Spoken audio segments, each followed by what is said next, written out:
పెద్దలందరికీ నమస్కారం. రాష్ట్రంలో కరువు ఉంది. ఎంత కరువు ఉందంటే రాష్ట్రంలో ప్రధాన రిజర్వాయర్లు గోదావరి కృష్ణా బేసిన్లో 87 రిజర్వాయర్లు ఉంటే వాటి సామర్థ్యం 1059 టీఎంసీలు అయితే కేవలం 335 టీఎంసీల నీళ్లు మాత్రం నిల్వ ఉన్నాయి. అంటే 724 టీఎంసీల లోటు ఉంది. 70% లోటుతో తెలంగాణ రాష్ట్రంలో రిజర్వాయర్ ఉన్నాయి. సేమ్ చెరువుల పరిస్థితి కూడా ప్రధానమైన చెరువులు ఒక 21,500 చెరువులు ఉంటే కేవలం దాంట్లో కూడా 80% లోటుతోనే చెరువులు కూడా ఉన్నాయి. మరి మనకు ఇప్పుడు కాళేశ్వరం నుంచి కన్నేపల్లి ద్వారా పంపులు ఎత్తి నీళ్ళు ఎత్తకపోతే తెలంగాణకి ఏం నష్టం జరుగుతుంది? ఒక రైతులకే నష్టం జరుగుతుందా?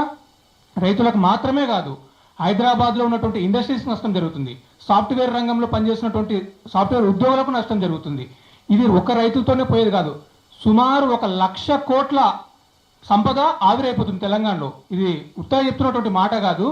ఎందుకంటే మనం ఈ రోజు పంపులు స్టార్ట్ చేసుకొని మనకు అక్టోబర్ వరకు వరద ఉంటుంది కన్నెపల్లి దగ్గర. అంటే మేడిగడ్డ బ్యారేజ్తో సంబంధం లేకుండా అక్టోబర్ వరకు మనం నీళ్ళు ఎత్తిపోసుకోవచ్చు.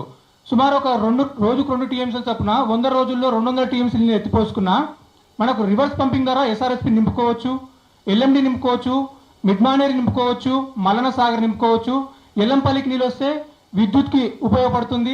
ఈ విధంగా ఒక 200 టీఎంసీల నీటిని మనం కన్నేపల్లి పంప్ హౌస్ నుంచి ఎత్తిపోసుకుంటే రాష్ట్రంలో కరువును తగ్గించడంతో పాటు విద్యుత్ సమస్య తీరుతుంది, హైదరాబాద్ తాగునీటి సమస్య తీరుతుంది. ఒకవేళ హైదరాబాద్ తాగునీటికి సమస్యనే వస్తే సాఫ్ట్వేర్ ఉద్యోగస్తులకు ఏమవుతుంది? వర్క్ ఫ్రమ్ హోమ్ ఇస్తారు, లే ఆఫ్స్ అయితే అప్పుడు వాళ్ళ పరిస్థితి దారుణంగా అయిపోతుంది. ఇండస్ట్రీస్ నడవు, పవర్ హాలిడేస్ ఇస్తారు పవర్ లేకపోతే. సో పరిస్థితి ఎంత తీవ్రమవుతున్నటువంటి ప్రభుత్వానికి ఎందుకు అర్థమైతలేదు? వాళ్ళ ఇంజనీరింగ్ నిపుణులు చెప్తలేరా? చెప్తున్నారు. ఎందుకు నెట్లేదు? మూర్ఖ పద్ధతి.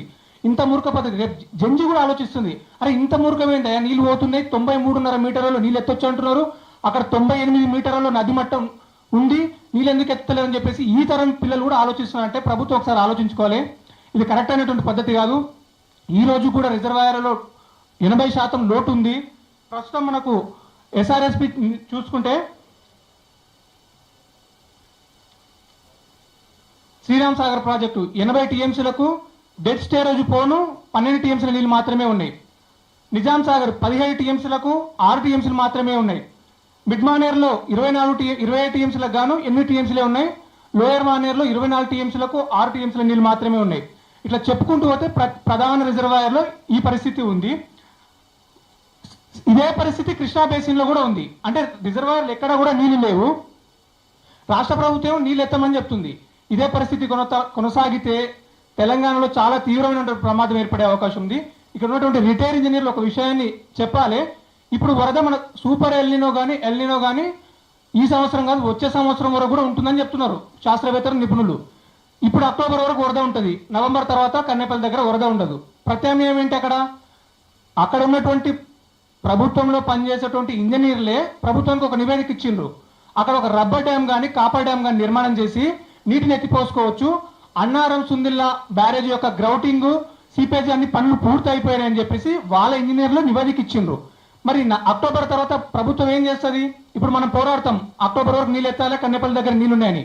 అక్టోబర్ తర్వాత నీళ్ళు రావు, వచ్చే సంవత్సరం కూడా ఇదే పరిస్థితి వస్తుంది. హైదరాబాద్ తాగునీటి పరిస్థితి వస్తుంది. పెద్దపల్లి, మంచిర్యాల, కరీంనగర్ ఆ జిల్లాల పరిస్థితులు, ఆ జిల్లాలో కూడా తాగునీటి పరిస్థితి ఎద్దడేస్తుంది. అప్పుడు ఏం చేయాలి?